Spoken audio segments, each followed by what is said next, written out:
URF was a champion to be released whose passive, Big Blue Watery Road, was to be faster in water.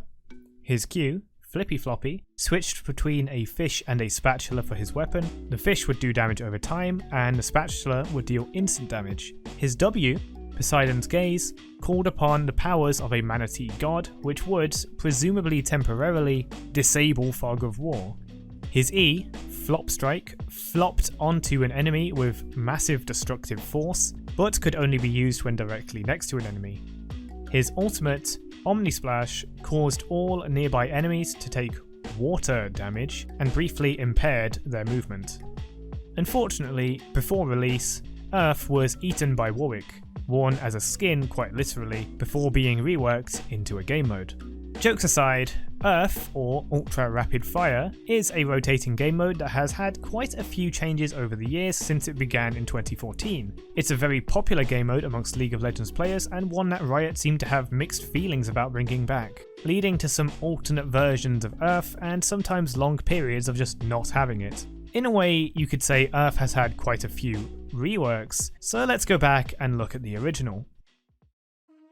Riot had announced patch changes ahead of time, looking to change League of Legends in a very big way, to get rid of anti-fun mechanics like mana costs, cooldowns, and buying boots. You may recognise some of these apparent changes as part of the URF buff, as this is how Riot chose to prank the community by presenting URF as the next season's changes. In 2014, April 1st, Ultra Rapid Fire was added as a temporary game mode. It was a fairly simple game mode that gave every champion in the game a buff named Awesome Buff of Awesomely Awesome Buffing, which gave a number of incredible stat changes that exceeded not only what was normally seen in a game of Summoner's Rift, but beyond what was actually possible. The original maximum cooldown reduction in League of Legends was 40%. Later, a rune was added to allow up to 45% cooldown reduction, and this remains the maximum until Season 11 changed the system to ability haste. Cooldown reduction simply reduced cooldowns by a percentage. URF's awesome buff of awesomely awesome buffing gave 80% cooldown reduction. In addition to this, it also gave all champions 100% reduced mana and energy consumption, meaning all abilities were basically free to cast, 25% tenacity and tenaciousness, 60 movement speed and speed while moving, double attack speed on ranged champions, and giving them 25% bonus critical strike damage, 35% dinosaur resistance, a note to keep out of reach of designers and people who like sane tooltips, and gave the ability to traverse the abyss.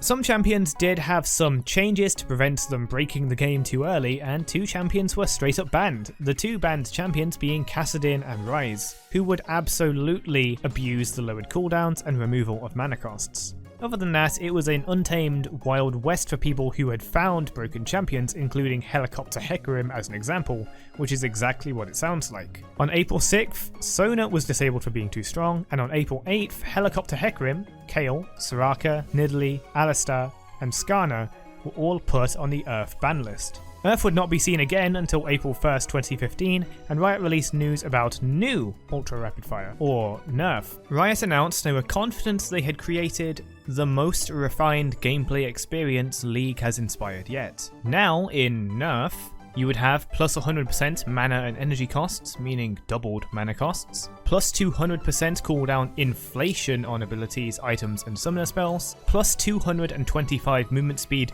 reduction, plus 200% delay between basic attacks. Critical strikes would deal 50% of base AD, and units critically strike on 150% of basic attacks. Many people in the League of Legends community were freaking out about it, some angry and demanding we get the real URF instead of this terrible NERF, whereas others were certain it was an April Fool's prank. But some high-effort trolling from Riot did actually make others uncertain. Riot would later announce that an energy drink upended over the upload terminal and ended the post on a cliffhanger. Did a digital version of new Ultra Rapid Fire survive, or did the spilled energy drink exact a greater toll?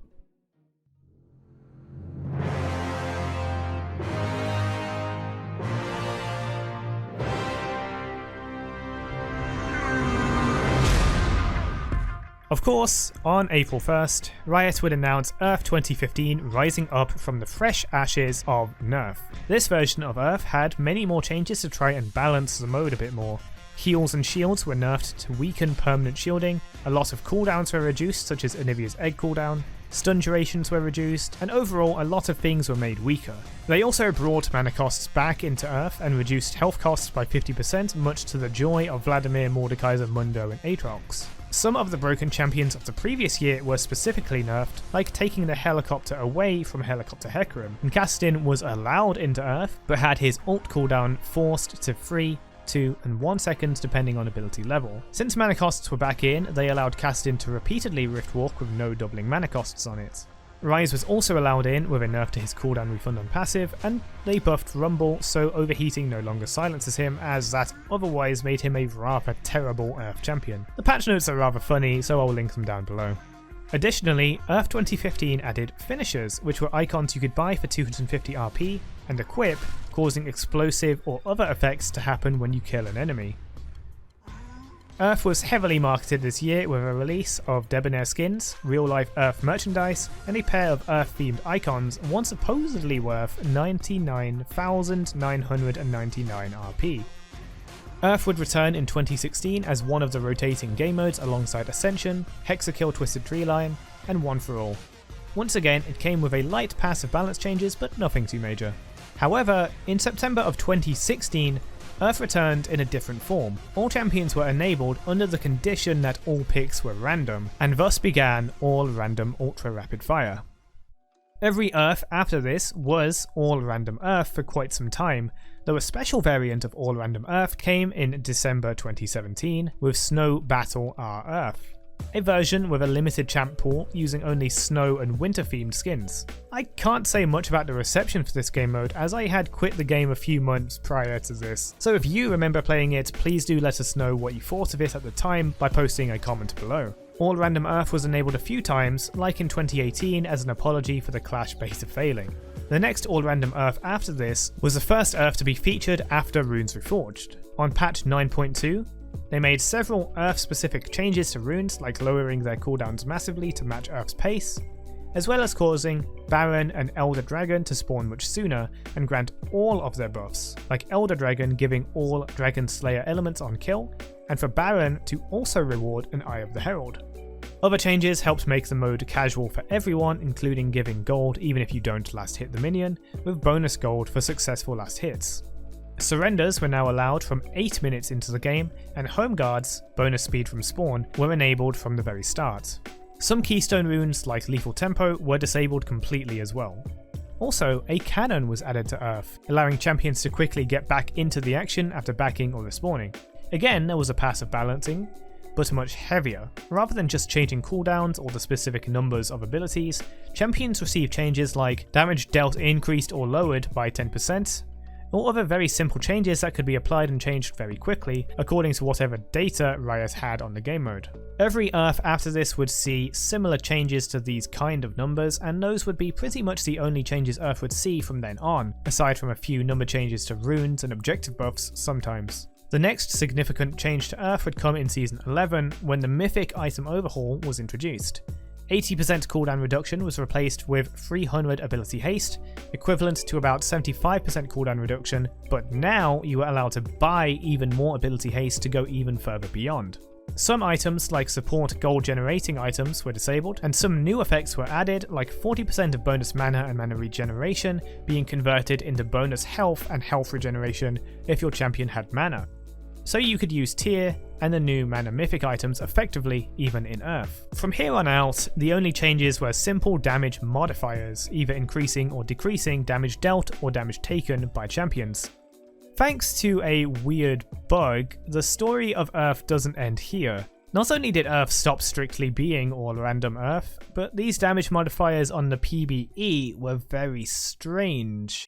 Some champions were dealing significantly more damage than was usual even by URF standards, and some champions were taking far more damage than usual, and perhaps most bizarrely, some champions were receiving practically zero damage at all. This meant the only way to damage these champions was by things that bypassed a champion adjustment buff, such as tower damage and Kraken Slayer.